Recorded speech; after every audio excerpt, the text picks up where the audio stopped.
大家好，这里是大时局，我是小峰。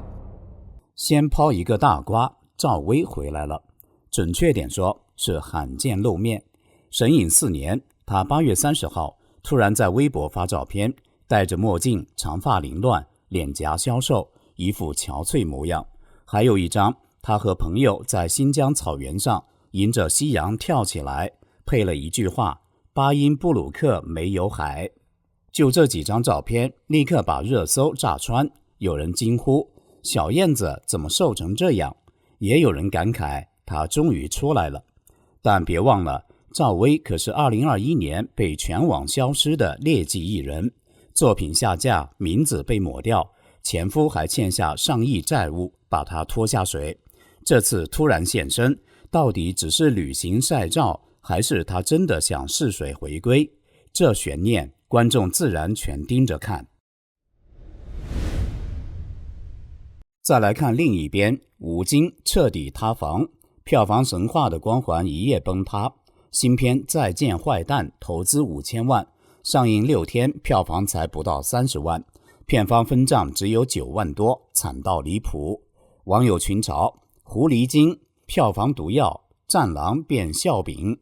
事情的导火索出现在8月29号，胡锡进在微博发了一篇长文，标题就很吸睛：吴京人设突然塌房了。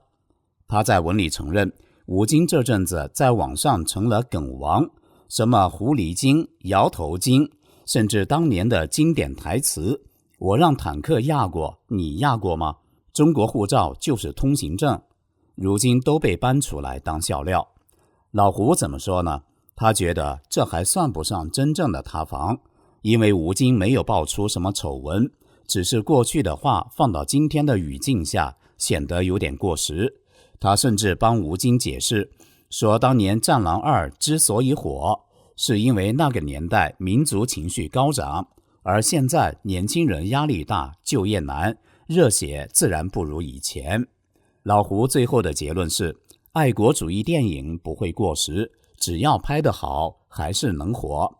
他还劝吴京放平心态，别太在意网友的调侃，并不忘夸一句：吴京是出色的电影人，正值壮年，前途依旧光明。听上去很客观，对吧？但网友的反应却是立刻炸锅。有人说，胡锡进这篇文章表面上是在安慰，实际上就是高级黑。怎么说呢？第一，他用了突然塌房这个词，等于直接给吴京贴了标签。第二，他还把那些恶搞截图搬到微博上，无形中帮忙做了2次传播。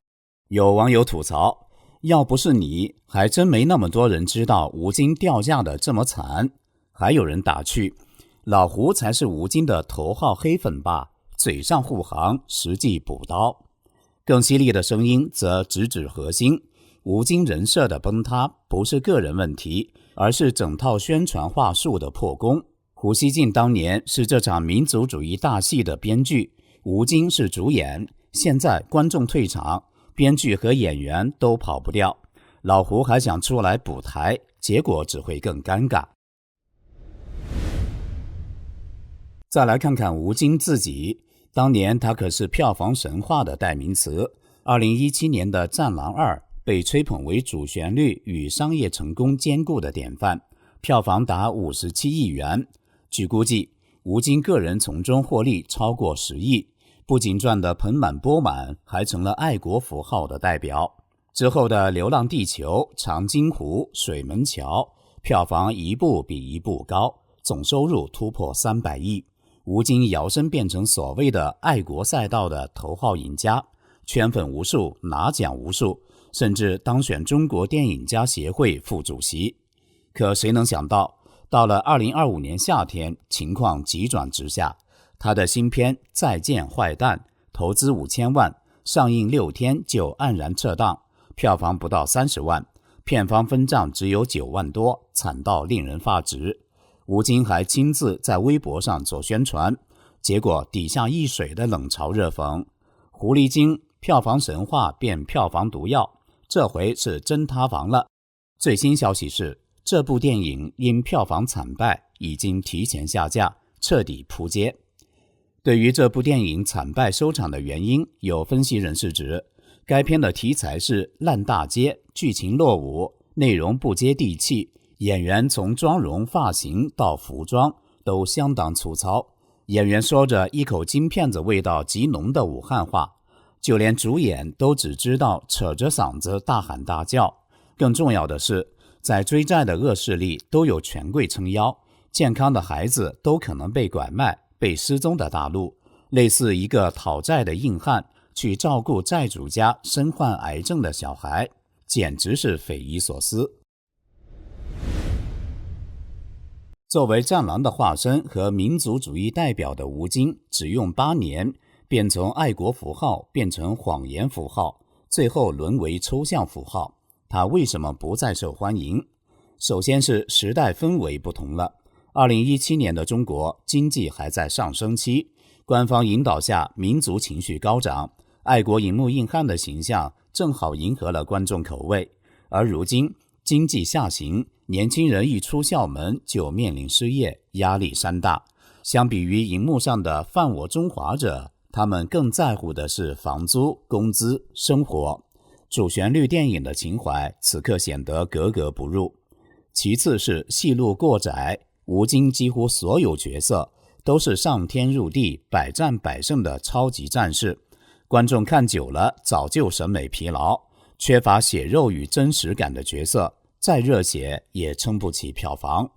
最后是人设反噬，过去的那些口号如今全被现实打脸，比如中国护照能带你回家，一度让人以为那个小本本无所不能，可经过缅北诈骗、疫情时期无法回国的现实铁拳，观众才发现那仅仅是电影台词而已。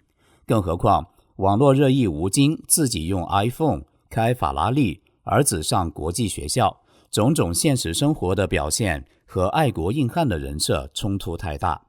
有网友直言，吴京这些年靠爱国赚得盆满钵满，现在开始吐出来，观众不买单。有人嘲讽，爱国是爱这片老有所养、能休息的百姓生活。爱国没错，错的是有人打着爱国旗号掏你腰包。老百姓不傻，眼睛雪亮，情怀电影必须拒之门外。还有人一针见血地说，吴京就是贩卖爱国的商人，靠舔共和给中国人打鸡血收割韭菜。这2年经济下滑，政治收紧，中国人都设身处地感受到了共产党把持国家的关心。中国人用调侃吴京来规避风险，实则是调侃中国共产党。说到这里，不得不把吴京和胡锡进放在一起看，这2个爱国代表到底有什么联系，又有什么不同？先说联系，他们都是民族主义的推手。吴京通过电影兜售战狼梦，胡锡进则靠媒体推战狼外交。战狼火了，环球时报立刻跟进宣传，两人互为表里，共同强化厉害了我的国的叙事，误导大众对现实的认知。吴京的护照神话让人以为中共无所不能，胡锡进的文章总是夸大西方威胁，淡化国内问题，结果就是吴京收割票房，胡锡进收割影响力。正如网友所说，胡是编剧，吴是演员，他们合演了一出民族主义大戏。再看不同，吴京是演员，他的误导更娱乐化，影响年轻人为主，但容易被现实戳破。电影看完，生活一碰壁，观众很快清醒。而胡锡进是媒体人，他的言论权威性强，影响面更广，所以误导更系统、更持久。作为官方喉舌，比如佩洛西访台时，他误导军事动态，制造恐慌；香港抗议，他把抗议者称为恐怖分子，煽动仇恨，这比吴京严重得多。所以网友批评胡是误国害民，而吴京顶多算误导粉丝。说到底，他们只是官方同一套叙事里的不同角色。如今戏散了，观众走出影院，开始用现实的眼睛审视那些口号，发现很多都是空洞宣传，于是演员被群嘲，编剧再来护航，也难免被反讽。这场民族主义大戏终于迎来了反噬。吴京的跌落不只是个人命运的转折，更像是一个信号。时代变了，民众也在醒来。当热血口号无法解决生活焦虑，当爱国情怀被一次次拿来当生意卖，观众的耐心自然会耗尽。那么您怎么看？吴京塌房是偶然还是开始？胡锡进这个雕盘侠的角色还能撑多久？最后，我们关注一下大陆女星赵薇的最新消息。在神隐了整整4年后，8月30号这天，赵薇的微博突然活跃起来。照片中，她戴着墨镜，一头略显凌乱的长发随意披散，双颊瘦削，整个人看上去憔悴了不少。另一张照片，她和友人面向夕阳跳跃在草原上，配文巴音布鲁克没有海，仿佛在享受久违的自由。这一组照片一出，立刻引爆热议。有网友们惊呼，怎么瘦成这样？是不是瘦了好多？当然，也有人暖心留言，姐姐多多发微博，好想你。回头看看这4年，赵薇的生活可不轻松。2021年8月，她突然被列入劣迹艺人名单，全网封杀。她主演的经典作品《还珠格格》被下架，微博超话关闭，连百度百科都一度搜不到她的名字。直到去年底，账号才解封。她也发文澄清，自己早已和前夫黄有龙离婚。这位前夫欠下 3.72 亿港元债务，把她也牵连进去。更惨的是，他名下1600万元股权曾被冻结3年，涉及多家公司，债务纠纷不断。去年还被强制执行 1.4 万元，商业版图大幅缩水。说起赵薇，大家肯定还记得《还珠格格》里的小燕子，那可是红遍大江南北的顶流女星，婚后活跃于资本市场，想怎么折腾都被看好。然而封杀原因至今扑朔迷离，有人说和她与马云关系有关，也有人猜与政治斗争脱不了干系。这些年她几乎低调神隐，鲜少露面，直到这次新疆旅行的照片才算是少有的动态曝光。观众朋友们，赵薇的销售背后究竟隐藏了多少辛酸？她会重新回到荧幕继续演艺之路吗？